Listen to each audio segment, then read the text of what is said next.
Welcome to That's Too Personal, the show that talks about extremely personal, hilarious, and often uncomfortable situations and conundrums of everyday life. On this episode, we have hosts Dakota Sabo and Kaici Lore. This might be too personal. The Welsh people are the greatest people of the world. I don't care what anybody says. I'm going to go down with the ship. Shumai, Shadoichi. Welcome to That's Too Personal, episode 7. Creso. I'm your host, Dakota Sabo, and I'm here today with the one, the only. Kaici Lore. How you doing today? I'm doing pretty good.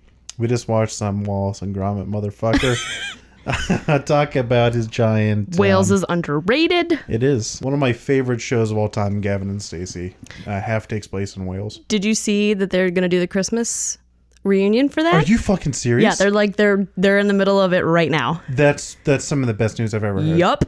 That's really great. You're welcome. All right. Well, today we're going to be talking about failure and the different aspects of that. And I think we're just going to go ahead and drill in on possibly some of our biggest failures or why I brought this topic up. Let's start there. So I've been having a lot of strong feelings about failure recently. In particular, feeling like a failure with my creative endeavors, especially with the podcast. Mm-hmm. This podcast and the Fuss Network and everything. It's something that I've worked on now for a few years and tried to build and launch a few times and to varying degrees of success. And it really wasn't until late in Star Wars Break Room really started to get some strong success, and that show kind of fell apart and due to various things. But recently, my mother started to listen to episodes of That's Too Personal, which is cool and interesting, and definitely not something I expected. And when she shares something on Facebook, it usually gets a ton of attention, likes, and reactions. She shared one of the episodes, and after 9 hours, I was the first person who reacted to it. And after 12 hours, the second person reacted to it, which was my girlfriend. And to my knowledge, last time I looked, and no one else had commented or reacted to it in any sort of a way. And I'm gonna be honest, it was a pretty big blow to my ego. Not my ego, just my self-worth, my creative self-worth, I guess. And it's definitely not the first time something like that has happened. I feel like the majority of life, maybe just my life, I don't know, maybe other people feel differently, is built around failure and dealing with that and progressing from failure. I feel like most of the time I'm failing more times than I'm succeeding. But I don't know if that's always a bad thing, or maybe I'm just leaning too far into that. Well, what is your definition of failure? I think it just depends on the subject. Yeah. In terms of the podcast and That's Too Personal and Fuss, it's not getting listens. And granted, I've not put a ton of money into advertising the show yet because I really want to get a few more episodes under our belt before I did that. But I've been really proud over the past few episodes, especially when I went through and re-edited the first, was it 5 episodes or 4 episodes? I agree. And got those down to way more manageable listen, so to speak. It just felt better, and I just haven't gotten the success from that I want. And my creative gas tank, if you will, my battery, was just barely filled, like a quarter of the tank, when we did the last batch of episodes. And so coming back into this is really making me feel better, but I need to get to a full tank and don't let that run dry. And part of that is that it's the quintessential person who thrives on likes on Facebook or Instagram. And that's not just something that makes me feel better, feels validated, but it actually helps the show to realize that people are actually listening and it's helping people. Well, just because they're not reacting to it doesn't mean they're not listening to it. They're also Well, no, because I can see those stats. I know of a couple of people that are listening to the show that don't react to the page. Yeah. I know that. But I mean, in terms of like SoundCloud listens yeah. and that, I mean, those Yeah. metrics, I've not looked at like the YouTube, and I mean, Facebook actually, those posts have been getting quite a bit of listens, but just not as much audience engagement as I would like. Well, and we're also in our infancy. I think that's another thing that you need to remember. Yeah. Like, this isn't a failure. This is when it comes to creative endeavors, I don't think you should. Personally, I can't look at something as a failure if I'm still building it. Yeah. If I'm doing like a podcast about the Black Dahlia murder and it's just a very limited thing, then if nobody listens to it, that would be a failure. If no one came to my show after it's run, that would be a failure. The fact that we're in progress doesn't make it a failure. It's a setback. There's a difference between a setback and a failure. At the same time, you want a reason to create. Yeah, and this has been something that we've been working on for a few years now, and the Fuss Network in general, same thing. I mean, that's been like 5 years or something right now, and I need some validation. So I have been acting since 2001, consistently since 2001, but more not consistently, but more frequently since 2016. I'm just now doing my first film in 18 years of being an actor and getting shut out from audition rooms, not getting cast in shows that I wanted to do, getting cast in things that I'm not really excited about, but it's work. And I'm finally doing my first film. 18 years of working. So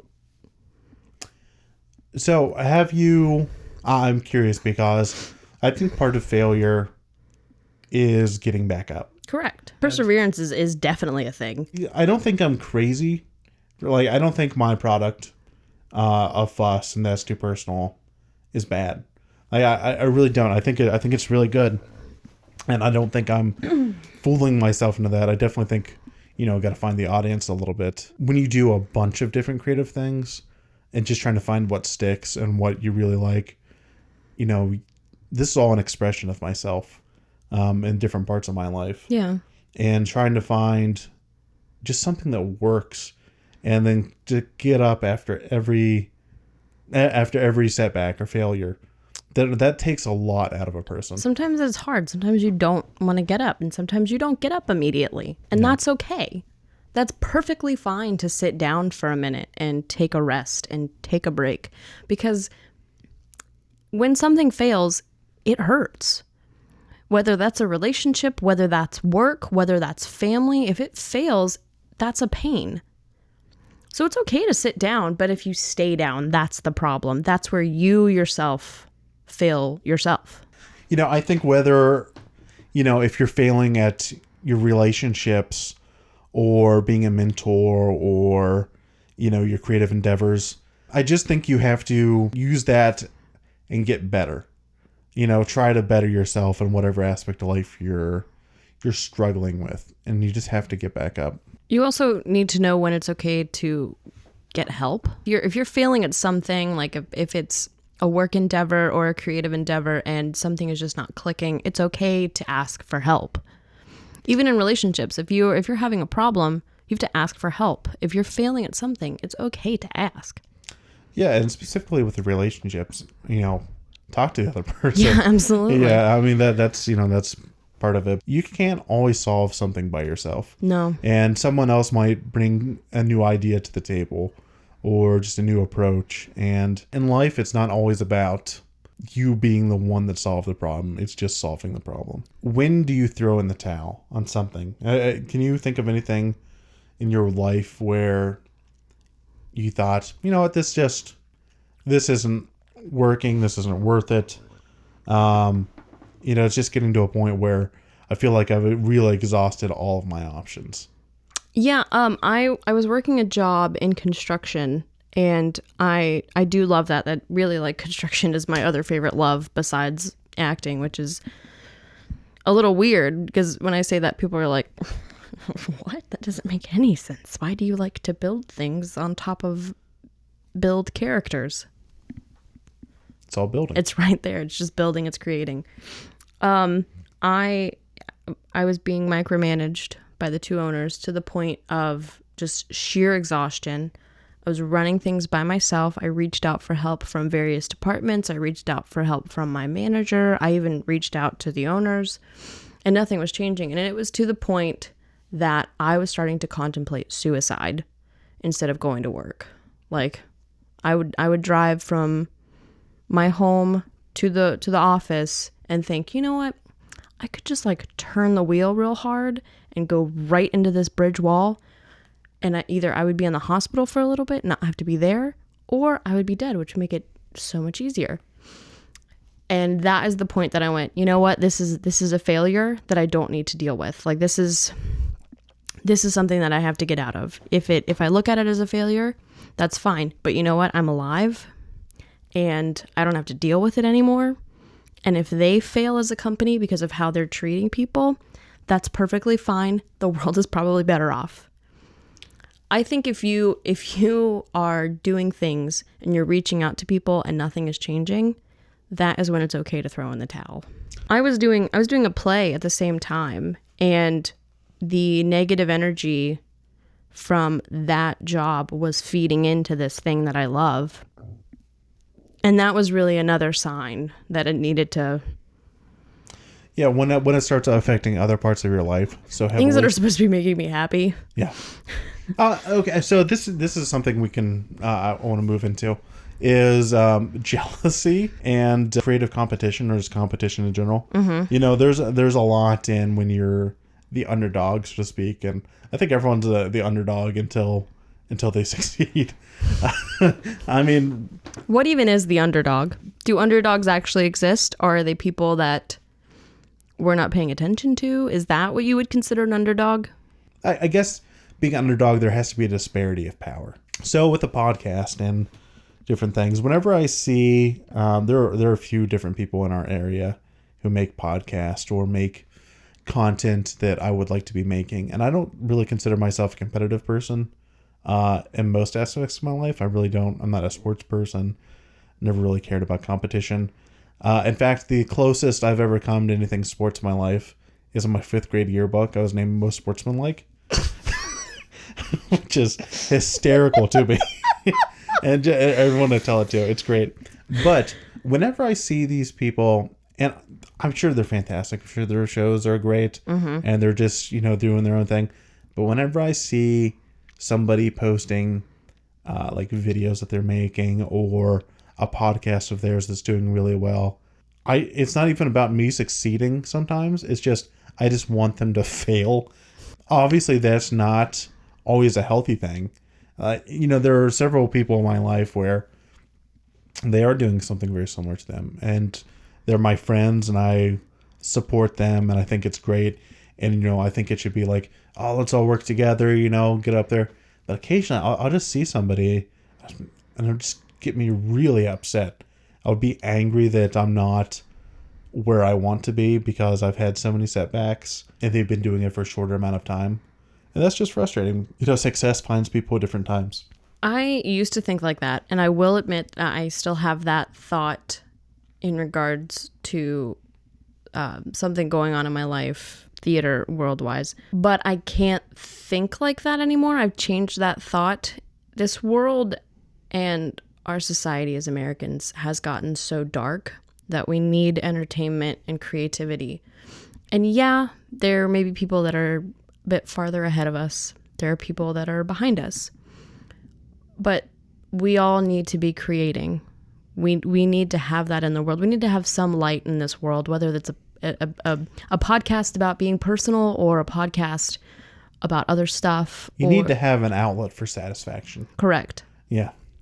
And really, this goes back to like this big picture that I think of whenever I think of a play is you're only seeing the tip of the iceberg. You're not seeing how much money they're funneling into that. You don't see the people that are behind them, supporting them financially or anything like that. You're not seeing the work that's put into it. Yeah, exactly. You're just checking the end result. Whenever we see things on social media, we're just seeing a face value of it. Yeah. So it may look like they're doing really well, but they could also be doing just as... You see the highlights. Correct. And that's one thing that I just keep thinking of whenever I think I'm failing as an actor, as a person in general, is I'm seeing highlights. I don't know what's going on in people's lives. I don't know how much support they have. I don't know if they're being supported at all. So then I'm going to support. I will support anybody that I know that's creating something. I will support, even if they're creating my competition. I'm still going to support you. That's the kind of person I am. Because first off, I believe in karma. So if I support you, then in my mind, you should also be supporting me. And if you don't, that's fine anyways, whatever. But I'm putting out good juju in this world, hoping that it will entice you to put more good juju out in this world. That way we have a bit of a better society and more community. That's a really positive way of looking at things. I don't look at a lot of things positively, but I will gladly look at creativity positively. I totally get where I should probably change my way of thinking on something. I will be fully honest with you. There was a long period of time where I was very, very jealous of people. I was auditioning for things and not getting cast. I was trying to be an actor and being pushed into the technical side of theater, and it really, really pissed me off, and I was really jealous of people, and all it did was bring down myself and made me feel bad about myself. It made me really look at my self-worth terribly. And so I needed to change that behavior. And after I still have those times. I'm dealing with it right now. And I know the person that is doing this thing is wonderful. They are a lovely, lovely person, and I enjoy working with them as a person. I'm still salty about it, but it's a deep personal thing. At the end of the day, I have to look at it in a positive light, because that will remind me that what I'm doing is a positive thing in this world. And it keeps my confidence and my perseverance for these failures and successes that occur up, and it keeps me going as a creator. Do you think there's a point when a person's trying at something and it's clearly not working, or like you can really tell the person's they're delusional, or it's just a bad fit for what they're doing? Do you think it's ever okay to approach a person and tell them, it's like, I just don't think this is in the cards for you? I think it depends on the situation. There are some people that I've worked with in the past that definitely didn't need to be a part of the theater community because of attitude and because of their work ethic. But it's not my place to say that, because someone could easily say it to me. Yeah. And they could be right. I could be wrong. I could be trying to be an actor for all of these years and realize that I'm just shit at it, and somehow I've just been coasting on decent looks. Like, I don't know. It's not my place. If it is, then I'll say something. But I haven't been in a position to give that bit of knowledge. Community theater, if they're having fun, just let them have fun. If they're creating something and they just need a release, let it happen. Who cares? Unless it's hurting someone. Yeah. Meh, whatever. If you're bad at it, you're bad at it. No, but I think you're right. It definitely depends on the situation. Correct. And what's going on. I wouldn't go up to a 10-year-old and look at them and was like, your drawing sucks. That's the worst goose I've ever seen in my life. However, I've definitely been inclined to tell people if they've been at something for a long time, and maybe they just don't quite realize that, not that that they are bad in a situation, but that maybe they're having trouble admitting it to themselves, that the thing that they've invested a lot of time or effort or money into is just not for them. You know, sometimes it helps to have a outside force say, you know, maybe you should really re-examine what you're doing. Yeah, I mean, if I'm in a position and I'm working with someone that has been doing something for so long, like if I'm working with an actor who's been acting longer than I have and I'm acting circles around them, and I'm in a position to say something and it be like if I'm their director, then I would say something, but just straight out, I won't say anything. It's not my place, and it's not necessary. All right. Well, I think that's going to be it. That's been this episode of That's Too Personal. I've been Dakota Sabo. I'm in Kaici Lore. And, you know, please reach out to us on Facebook and Instagram and all those social media accounts. It really helps if you give us a like and follow and tell your friends about it. Peace out.